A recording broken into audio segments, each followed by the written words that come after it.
بسم اللہ الرحمن الرحیم نحمده ونصلی علی رسولہ الکریم اما بعد فقہ البیوع عنوان نمبر 33 المواعدۃ فی اتفاقیات التورید۔ سپلائی ایگریمنٹس میں ایک دوسرے کے ساتھ وعدہ کرنا، اس عنوان کے تحت سپلائی ایگریمنٹس یعنی مال فراہمی کا معاہدہ، اس کی شرعی حکم بیان کرنا مقصود ہے۔ چنانچہ سب سے پہلے حضرت اتفاقیت التورید کی تعریف کرتے ہیں کہ سپلائی ایگریمنٹ اور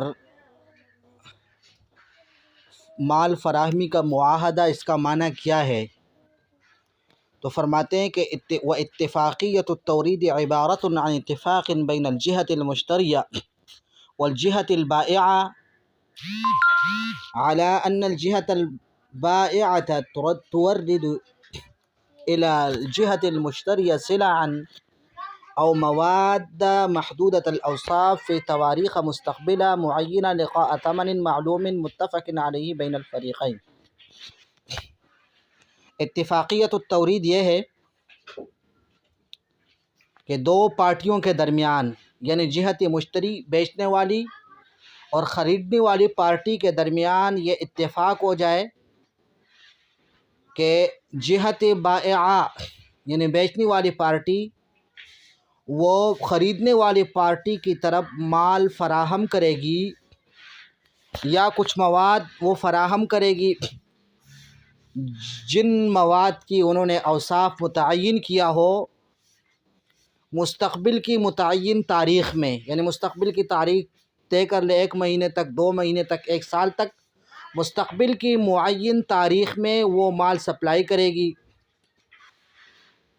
ثمن معلوم کے بدلے، جو ثمن معلوم دونوں پارٹیوں کے درمیان متفق علیہ ہو۔ تو اس کو سپلائی ایگریمنٹس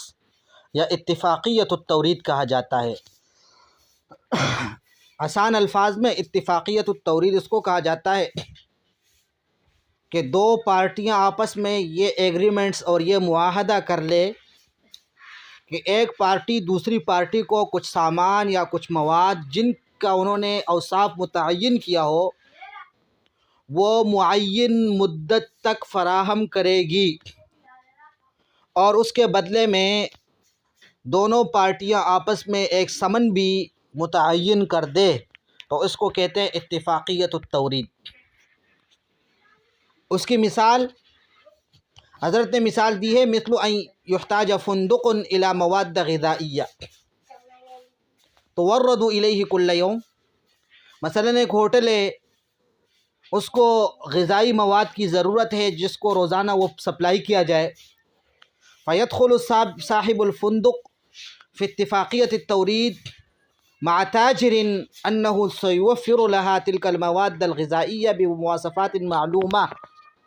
وكمية معلومة كل يوم إلى مدة سريان الاتفاقية۔ بس یہ ہوٹل والے کیا کر لیتا ہے، ایک تاجر کے ساتھ ایگریمنٹ کر لیتا ہے، اس کے ساتھ معاہدہ کر لیتا ہے اس بات پر کہ وہ تاجر روزانہ اس کو وہ مواد، غذائی مواد سپلائی کرے گا جن کے انہوں نے اوصاف متعین کیا ہو، اس کی مقدار بھی متعین کی ہو کہ اتنی مقدار میں مال وہ روزانہ سپلائی کرے گا جب تک ایگریمنٹس کا مدت باقی ہو، یعنی انہوں نے جو معاہدہ طے کیا ہے، جتنی وقت اور مدت طے کی ہے، 1 مہینہ، 2 مہینے، 1 سال، تو اس وقت تک روزانہ وہ مال سپلائی کرے گا، تو اس کو کہا جاتا ہے اتفاقیت التورید۔ آگے لکھتے ہیں وقد عرف مجمع الفقہ الاسلامی التورید بما یاتی۔ مجمع الفقہ الاسلامی نے تورید کی مندرجہ ذیل تعریف کی ہے، چنانچہ وہ لکھتے ہیں عقد التورید عقد یتعہد بمقتضاہ طرف اول بأن يسلم سلعا معلومة مؤجلة بصفة دورية خلال فترة معينة لطرف آخر مقابل مبلغ معین مؤجل كله أو بعضه۔ لکھتے ہیں کہ عقد تورید اس عقد کا نام ہے جس عقد کی تقاضے کی وجہ سے ایک پارٹی اس بات کی پابند ہو جائے کہ وہ معلوم سامان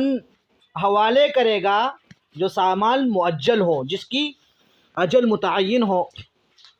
بصفت دوریہ روزانہ کی بنیاد پر، خلال فترۃ معینہ مدت تک،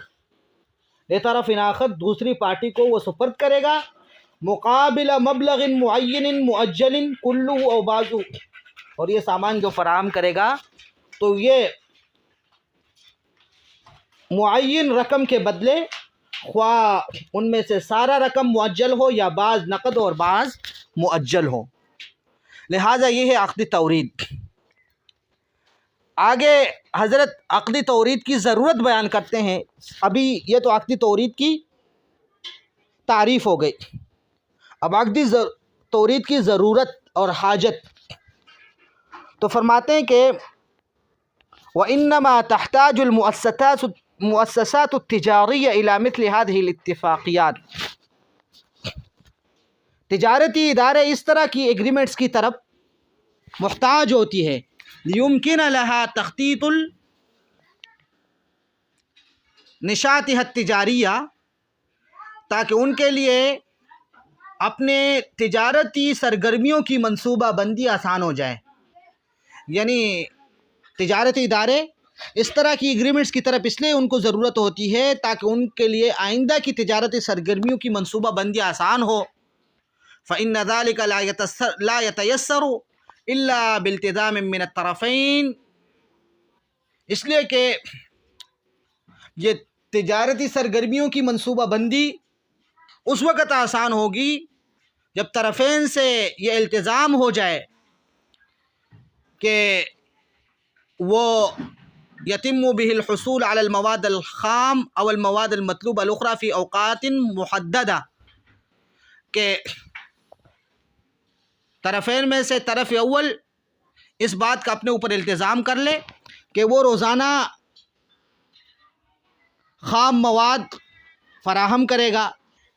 یا وہ مواد جو مطلوب ہو دوسرے مواد معین اوقات تک وہ فراہم کرے گا، تو اس وقت کیا ہوگا، تجارتی اداروں کے لیے اپنی تجارتی سرگرمیوں کی منصوبہ بندی آسان ہوگی۔ وَيَكُونُ لِتَحْدِيدِ هَذِهِ الْأَوْقَاتِ أَثَرٌ كَبِيرٌ فِي نَجَاحِ مُخَطَّطَاتِ التِّجَارِيَّةِ وَفَشْلِهَا، اور فرماتے ہیں کہ دیکھیں ان اوقات کی تعیین میں تجارتی منصوبوں کی کامیابی اور ناکامی میں اس کا بڑا اثر ہوتا ہے۔ تو خلاصہ یہ ہوا کہ تجارتی ادارے اس طرح ایگریمنٹس کی طرف ان کو ضرورت ہوتی ہے تاکہ ان کے لیے اپنی تجارتی سرگرمیوں کی منصوبہ بندی ممکن ہو جائے، اس لیے کہ تجارتی سرگرمیوں کی منصوبہ بندی اس وقت حاصل ہوگی جب اس طرح کے ایگریمنٹس ہو اور جب طرفین اس طرح کے ایک دوسرے کے اوپر التزام کر لے، اور جب طرفین میں سے ایک طرف وہ دوسرے کو روزانہ کے بنیاد پر خام مال یا دوسرے جو مواد ان کو مطلوب ہو تو وہ معین اوقات تک سپلائی کرے، اور ان اوقات کی تعیین یعنی معین اوقات، یہ اوقات کی جو تعیین کی گئی ہے تو یہ بھی اس لیے ضروری ہے، فرماتے ہیں کہ اوقات کی تعیین میں تجارتی منصوبوں کی کامیابی اور ناکامی کے اندر ان اوقات کی تعیین کو بہت بڑا دخل ہوتا ہے اور اس کے لیے بہت بڑا اثر ہوتا ہے، اس لیے اوقات کی تعیین ضروری ہوتا ہے۔ آگے اس طرح کے ایگریمنٹس کا حکم کیا ہے تو فرماتے ہیں وحکم هذه الاتفاقیات انه ان كان محل التورید شيء يحتاج الى صناعة فيمكن تقعيدها على اساس الاستثناء، فرماتے ہیں کہ یہ جو محل تورید جس کے اندر عقد تورید کیا گیا ہے جس چیز میں، وہ چیز ایسی ہو جو بنانے کی طرف اس کی ضرورت پڑتی ہے، اس کو بنایا جاتا ہو، صنعت کی ضرورت ہو، تو پھر اس عقد تورید کو عقد استثناء بنایا جائے گا،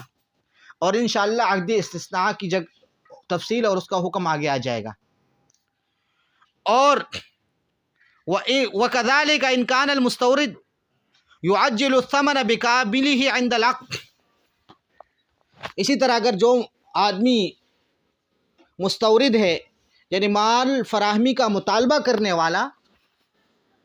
اس نے اگر سارا رقم ایڈوانس دے دیا، پہلے سے دے دیا، عقد کے وقت دے دیا، تو اس صورت میں پھر اگر اس کے اندر سلم کے شرائط پائے جاتے ہو تو اس کو عقد سلم پر محمول کیا جائے گا، اور انشاءاللہ عقد سلم کی تفصیل بھی آگے آ جائے گی. اما اذا كان محل التورید شيء لا يحتاج الى صنعه ولا يمكن تخريجه على اساس السلم. فرماتے ہیں البتہ اگر محل تورید ایسی چیز ہو جو نہ بنانے کے ساتھ اس کا تعلق ہو اور نہ اس کی تخریج سلم کی بنیاد پر ممکن ہو، تو پھر فرماتے ہیں کہ اس ایگریمنٹس کو عقد کامل، عقد بات، بیع اور شراء کے لیے معتبر نہیں کر سکتے. اس کو ہم یہ نہیں سمجھ سکتے کہ یہ عقد بیع ہے یا عقد شراء ہے، اس لیے کہ اگر ہم اس ایگریمنٹس کو بیع اور شراء کہیں گے تو پھر یا تو یہ بیع مضاف الی المستقبل ہو جائے گا، اور بیع مضاف الی المستقبل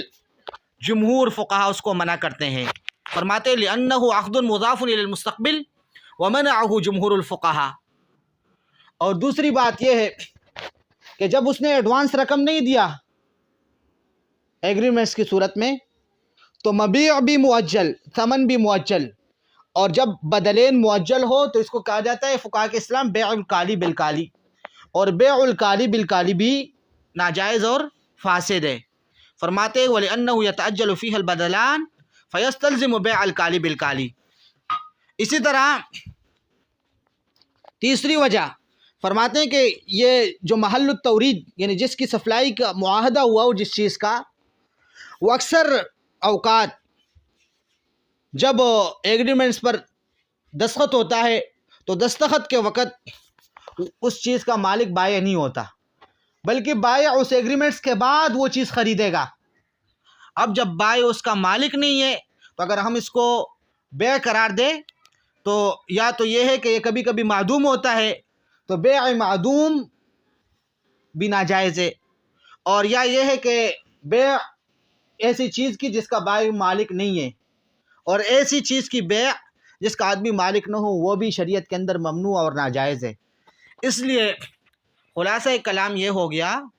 کہ جب ہم اس کو نہ عقد استثناء پر محمول کر سکتے ہیں اور نہ عقد سلم پر محمول کر سکتے ہیں تو پھر اس کو بیع حال اور بیع بات پر محمول نہیں کر سکتے، اس لیے کہ اس کے اندر بہت ساری خرابیاں لازم آتی ہے. یا بیع مضاف الی المستقبل کی صورت بنے گی، اور یا بیع الکالی بالکالی کی صورت بنے گی،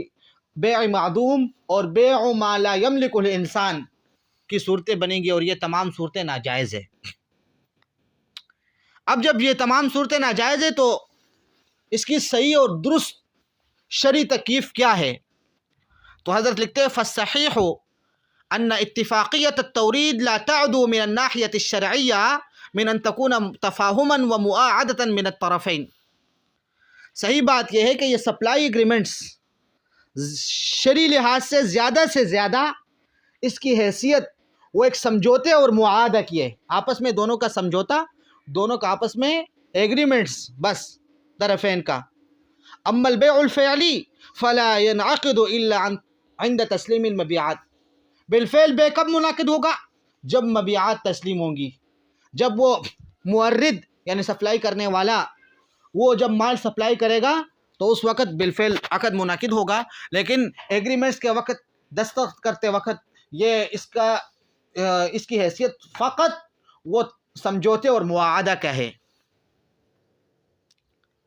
جب یہ ہو گیا اب اس کے اوپر حضرت لکھتے ہیں کہ صرف ایک ہی اشکال باقی رہ جاتا ہے. فالاشکال الوحید اذن وهو في كون المواعدة ملزمة للطرفين والمواعدة في عامة الأحوال لا تكون ملزمة. اس صورت میں پھر ایک ہی اشکال ہوگا. اشکال یہ ہوگا کہ یہاں پر یہ جو سپلائی ایگریمنٹس کا یہ جو معاہدہ ہوتا ہے تو معاہدہ یہ قانوناً یہ لازم ہوتا ہے، حالانکہ عام احوال میں وعدے کو پورا کرنا، جس طرح کی تفصیل گزر چکی جمہور فقہا کے نزدیک وعدے کو پورا کرنا لازم نہیں ہوتا، تو یہ اشکال ہے۔ اس کو پھر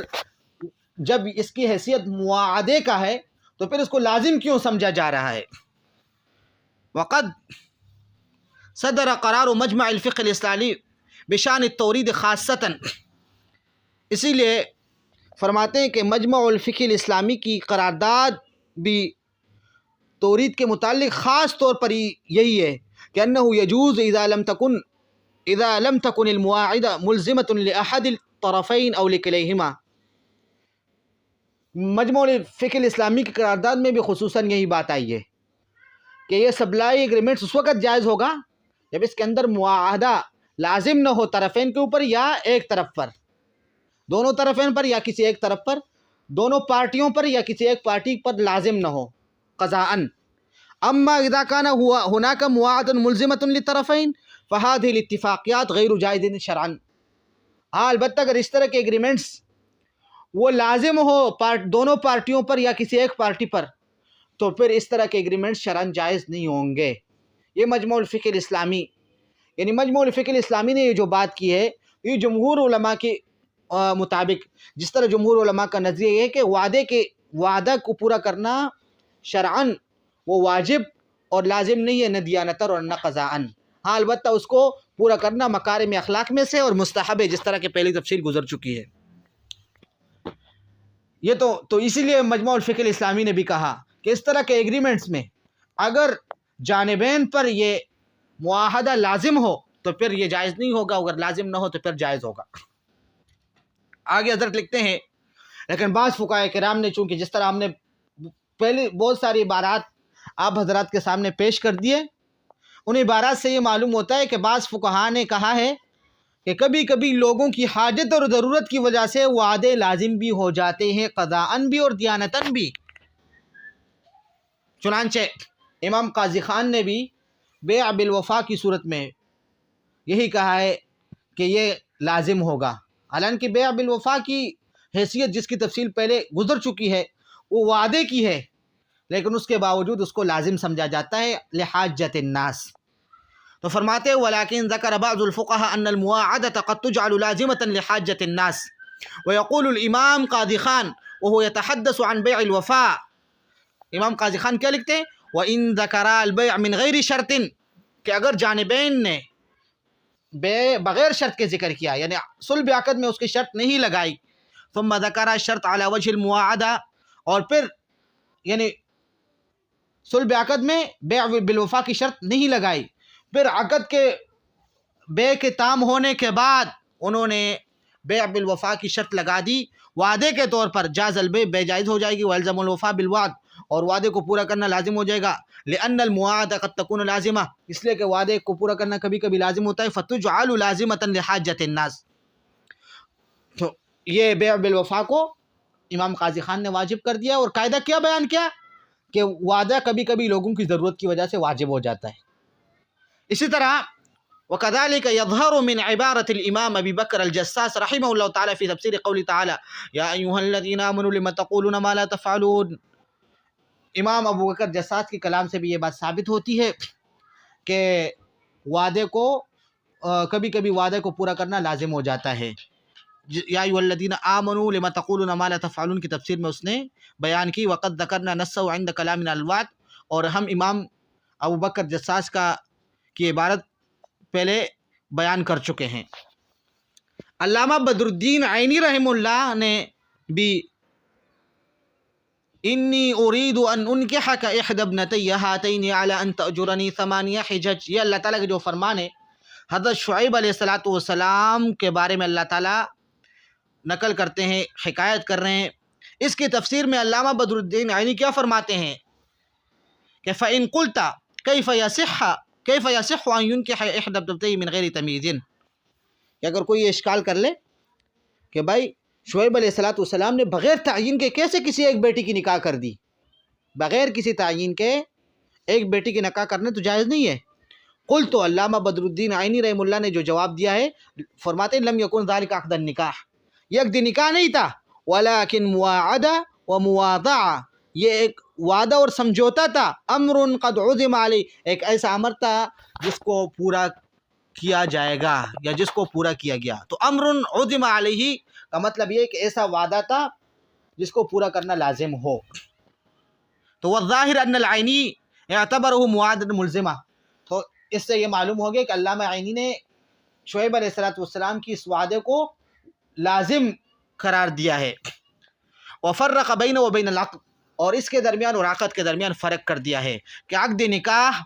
اور وعدہ نکاح کے درمیان فرق ہے. ایک بات تو یہ کر دی علامہ عینی نے، دوسری بات یہ کر دی کہ عقد نکاح اور نہیں، وعدہ نکاح کبھی کبھی لازم بھی ہو جاتا ہے، جس طرح کہ حضرت شعیب علیہ السلام کے اس وعدے کے بارے میں فرمایا کہ یہ امر قد عزم علیہ. اب یہاں تک کے بعد کا خلاصہ یہ ہے کہ فقہائے کرام کی عبارات سے یہ معلوم ہوتا ہے کہ لوگوں کی ضرورت کے پیش نظر کبھی کبھی وعدے کو پورا کرنا لازم ہو جاتا ہے. تو فرماتے ہیں وَلَا شَكَّ أَنَّ حَاجَةَ إِلْزَامِ الْمُوَاعَدَةِ فِي اتِّفَاقِيَّةِ التَّوْرِيدِ ظَاهِرَةٌ، اس بات میں کوئی شک نہیں ہے، اس بات میں کوئی شک نہیں ہے کہ اس طرح کے جو سپلائی ایگریمنٹس ہے اس میں وعدے کو لازم کرنے کی طرف ضرورت ظاہر ہے، اس کی طرف ضرورت ہے. جب اس کی طرف ضرورت ہے تو لہٰذا اس کو لازمی سمجھنا چاہیے. وضرر واحد الفریقین عند عدم لزومها بین لا يحتاج الى شرح، فرماتے ہیں اسی طرح اگر اس معاہدے کو لازم نہ سمجھا جائے تو دونوں پارٹیوں میں سے ایک پارٹی کا نقصان بھی بالکل واضح ہے جو کسی قسم کی شرح اور تفصیل کی محتاج نہیں ہے. تو جب بات یہ ہے کہ خلاصہ کلام یہ ہوگا کہ اتفاقیت التورید سپلائی ایگریمنٹس میں بھی حاجت الناس کی وجہ سے معاہدے کو لازم کرنا فقہائے کرام کی عبارات کے مطابق جائز ہونا چاہیے. وَلِذَلِكَ افتى الشیخ فتح محمد اللکھنوی رحمہ اللہ تعالی تلمیذ الامام عبد الحی لکھنوی وتلمیذه الشیخ سعید احمد اللکھنوی رحمہ اللہ تعالی بأن المواعدة بالبيع والشراء لازم قضاء. اسی لیے علامہ فتح محمد لکھنوی جو امام عبد الحی لکھنوی رحمہ اللہ کے شاگرد ہیں اور ان کی شاگرد حضرت علامہ سعید احمد لکھنوی رحمہ اللہ نے بھی یہی فتویٰ دیا ہے کہ بیع اور شراء کا وعدہ کرنا قضاءً بھی لازم ہوتا ہے. اب یہاں پر ایک اعتراض ہے، اس اعتراض کا جواب ہے. اعتراض یہ وارد ہوتا ہے کہ سپلائی ایگریمنٹس کو آپ نے وعدہ قرار دیا اور وعدہ لازمہ کہ یہ فریقین پر لازم ہوگا یا مورد جو سپلائی کرنے والا ہوگا اس کے اوپر لازم ہوگا کہ وہ روزانہ کی بنیاد پر مال سپلائی کرے گا، قضاءً بھی اس کے اوپر لازم ہوگا اور دیانتاً بھی اس کے اوپر لازم ہوگا. جب اس کو آپ نے لازم کر دیا تو پھر اب اس کے درمیان وعدہ ملزمہ کے درمیان اور بیع مضاف الی المستقبل کے درمیان فرق کیا ہے، وجہ فرق کیا ہے؟ تو حضرت اس اشکال کی جواب دیتے ہیں، فرماتے ہیں فَإِنْ قِيلَ مَا هُوَ الْفَرْقُ بَيْنَ هَذِهِ الْمُوَاعِدَةِ اللَّازِمَةِ وَبَيْنَ الْبَيْعِ الْمُضَافِ إِلَى الْمُسْتَقْبِلِ. فالجواب، یہاں سے جواب دے رہے ہیں، جواب یہ ہے کہ ان المواعدة لا تكون في حکم انجاز عقد البیع. کہ دیکھیں وعدہ بیع اور بیع کے نفاذ، بیع کو نافذ کرنے کے درمیان فرق ہے، بیع کو مکمل کرنے میں فرق ہے.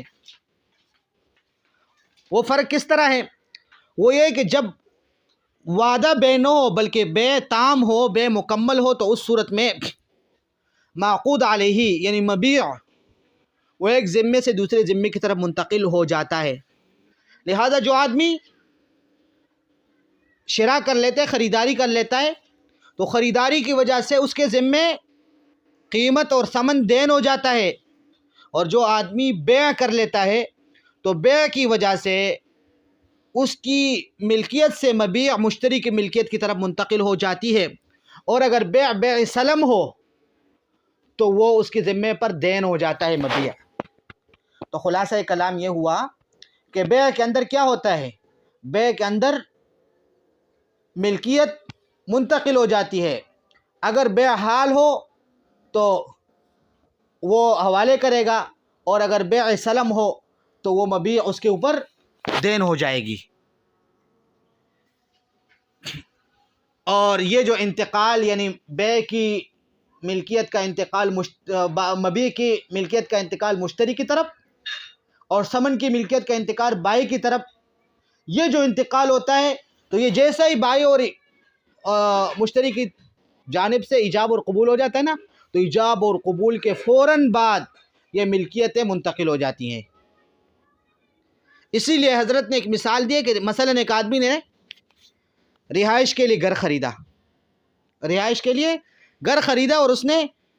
بائع کو پیسے نہیں دیے، قیمت ابھی تک نہیں دی،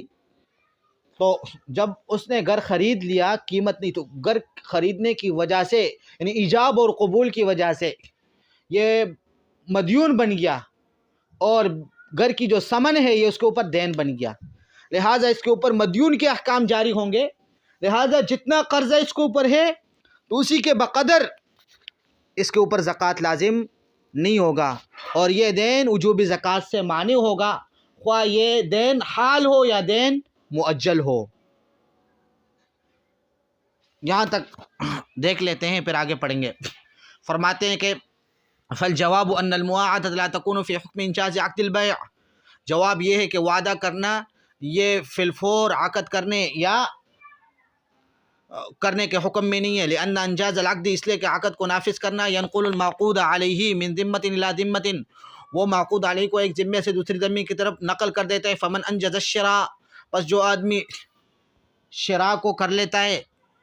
فإنه جعل الثمن دینا فی ذمتی، تو آدمی ثمن کو اپنے ذمے پر دین کر دیتا ہے۔ ومن انجز البیع، اور جو آدمی بے کرتا ہے، فإنه نقل ملک المبیع الی المشتری، تو بے کا مطلب کیا ہوتا ہے؟ وہ مبیع کی ملکیت کو مشتری کی طرف منتقل کر دیتا ہے۔ او جعل المبیع دینا فی ذمۃ ان کان البیع سلما، اور یا اگر بیع سلم ہو تو مبیع اس کے ذمے میں دین ہو جائے گی۔ وأن هذا الانتقال من ذمة إلى ذمة يحدث فور ما يتم الإيجاب والقبول، فرماتے ہیں کہ یہ جو ملکیت ایک ذمے سے دوسری ذمے کی طرف منتقل ہوتی ہے یہ ایجاب اور قبول کے فوراً بعد ہوتی ہے۔ وَلِذَلِكَ، اسی لیے تو مَنِ اشْتَرَىٰ دَارًا لِسُكْنَاهُ، ایک آدمی نے رہائش کے لیے گھر خریدا، وَلَمْ يَدْفَعِ الثَّمَنَ إِلَىٰ بَائِعٍ، اور بیچنے والے کو اس نے ثمن نہیں دیا، فَإِنَّهُ صَارَ مَدِينًا لِلْبَائِعِ بِمِقْدَارِ الثَّمَن، ثمن کے مقدار یہ بائع کا مدیون بن جائے گا، اس کا مقروض بن جائے گا۔ وَتَجْرِي عَلَيْهِ سَائِرُ أَحْكَامِ الْمَدْيُونِ، اور مدیون کے سارے احکامات اس کے اوپر جاری ہوں گے۔ فَلَا تَجِبُ عَلَيْهِ الزَّكَاةُ بِمِقْدَارِ هَذَا الدَّيْنِ عَلَىٰ قَوْلِ مَن يَجْعَلُ الدَّيْنَ مَانِعًا لِوُجُوبِ الزَّكَاةِ، جو فقہاء کرام دین کو وجوب زکوٰۃ سے مانع سمجھتے ہیں تو ان کے نزدیک اس گھر کے قیمت کے بقدر اس کے اوپر زکوٰۃ لازم نہیں ہوگا، حالن کان او مؤجلن، خواہ یہ گھر کا ثمن اس کے اوپر حالن واجب ہو یا مؤجلن واجب ہو۔ یہ تو پہلی صورت ہو گئی۔ دوسری مثال بیان کر رہے ہیں کہ وَإِذَا أَفْلَسَ الْمُشْتَرِي، ایک آدمی نے، یہ وہی مثال ہے، ایک آدمی نے گھر خریدا ہے، گھر خریدنے کے بعد مشتری مفلس ہو گیا، تو یہ گھر بیچنے والا یعنی جو بائع ہوتا ہے، فإن البائع أسوة للغرماء على قول الحنفیہ، تو حنفیہ کے قول کے مطابق گھر کا جو بیچنے والا ہوتا ہے وہ بھی باقی قرض خواہوں کے برابر ہوگا، ان کے برابر، یعنی اس کے پاس جتنے اثاثے ہوں گے، تو اگر بالفرض قاضی نے یہ حکم دیا کہ بھائی سب کو بیچو اور اپنے قرض کے بقدر اس سے اپنا قرض وصول کر لو، تو فرماتے ہیں کہ یہ جو گھر بیچنے والا بائع ہے جس کا اس نے ابھی تک قیمت ادا نہیں کیا، تو وہ بھی دیگر غرماء کے ساتھ، دیگر قرض خواہوں کے ساتھ برابر ہوگا اور وہ بھی اپنے قرض کا مستحق ہوگا۔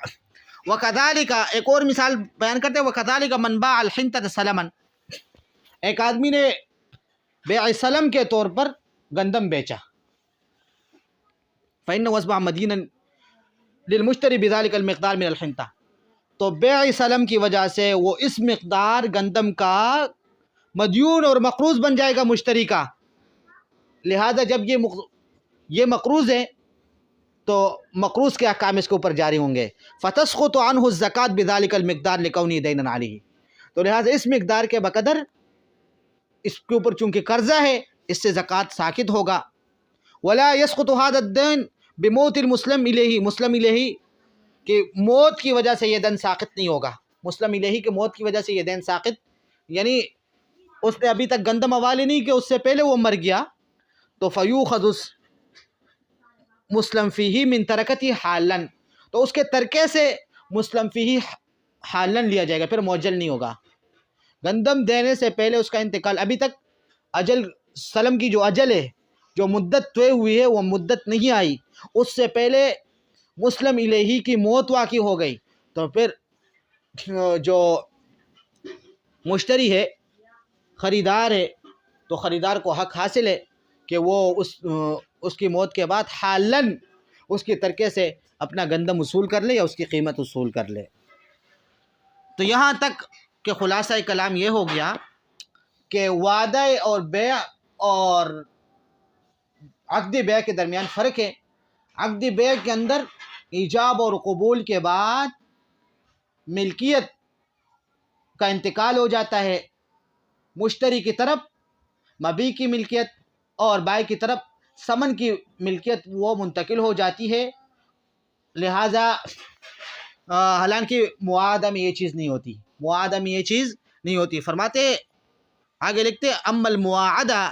فلا تنشئ دینا علی احد من الطرفین، معاہدہ وعدہ بیع میں کسی کے اوپر کوئی قرض نہیں ہوتا، فلا تحدث به هذه النتائج، تو لہذا جب قرض نہیں ہے کسی کے اوپر تو یہ نتائج بھی پیدا نہیں ہوں گے۔ یہ نتائج کا کیا مطلب؟ یعنی نہ دین کی وجہ سے نہ زکوٰۃ ساقط ہوگی،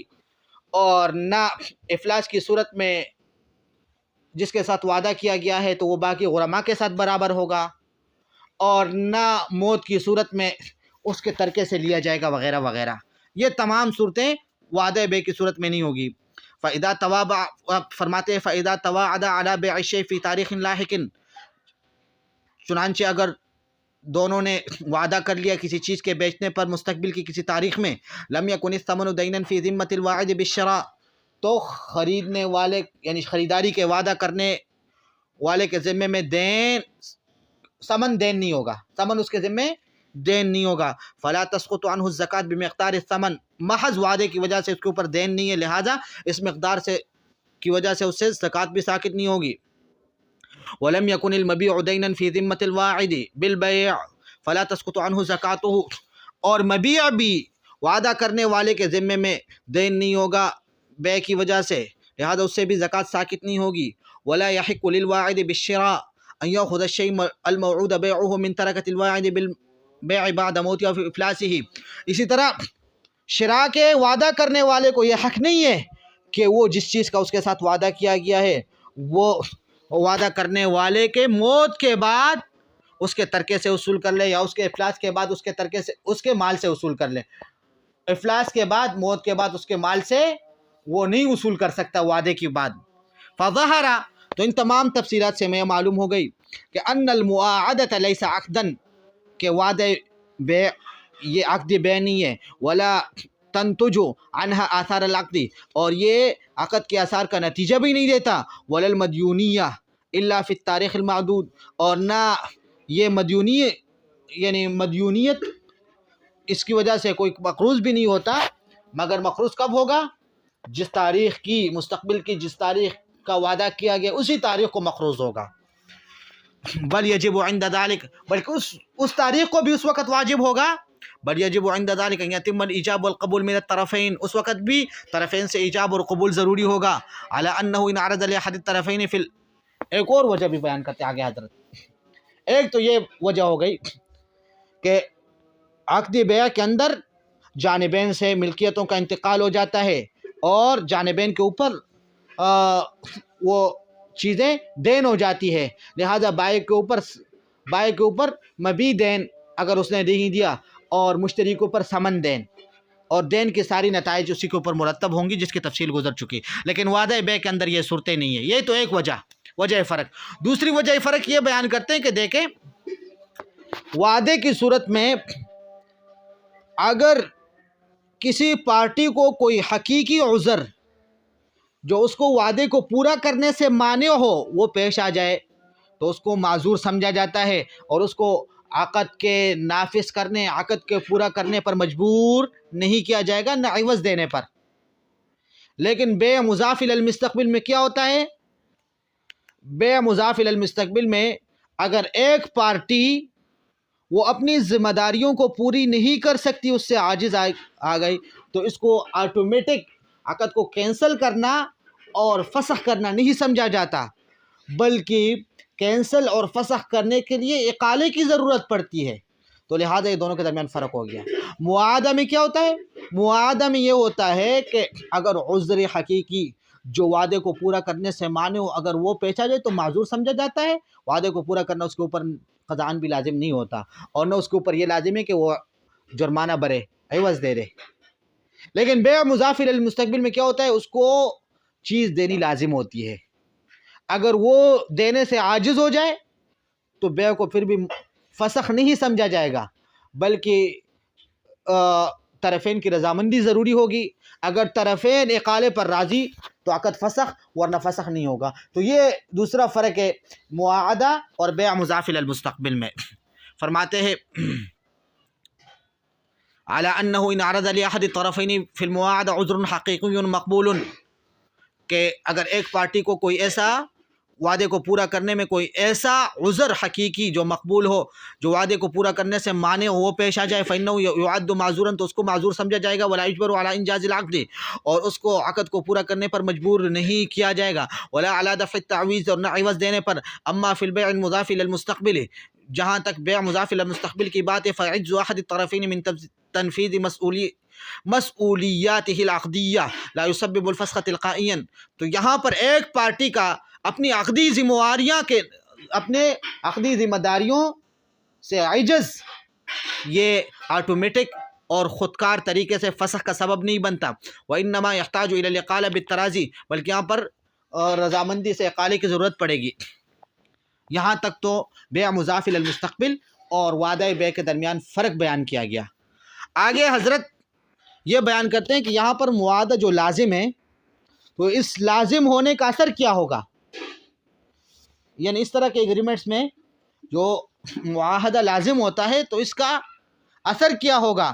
تو فرماتے ہیں کہ اس کا اثر صرف اتنا ہوگا کہ حاکم